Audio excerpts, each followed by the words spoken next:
ইসলাম বিশ্ববিদ্যালয় ভিসি আসে, তাহলে সেটা হবে ন্যাক্কারজনক ঘটনা।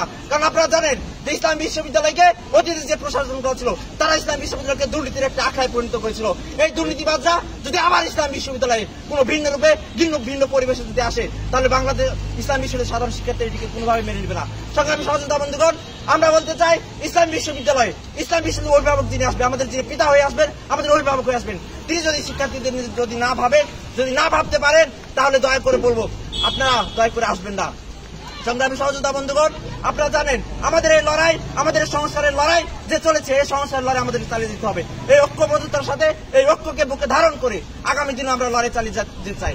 ইসলামী বিশ্ববিদ্যালয়ে যে কোনো অনিয়ম, দুর্নীতি, লুটতরাজ থেকে শুরু করে সবকিছুর বিপক্ষে বৈষম্যবিরোধী ছাত্র আন্দোলন সহ সাধারণ শিক্ষার্থী আমরা একে অপরের পরিপূরক হয়ে কাঁধে কাঁধ মিলিয়ে আমরা লড়াই লড়তে চাই।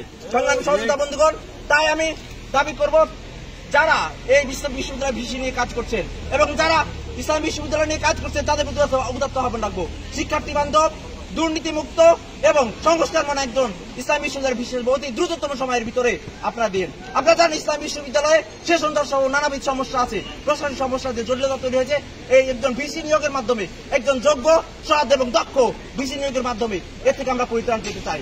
সংগ্রামী সহযোদ্ধা বন্ধুগণ, আপনারা আমাদেরকে যেভাবে সমর্থন দিয়ে আসছেন, আগামী দিনে এভাবে সমর্থন দিয়ে যাবেন এই বলে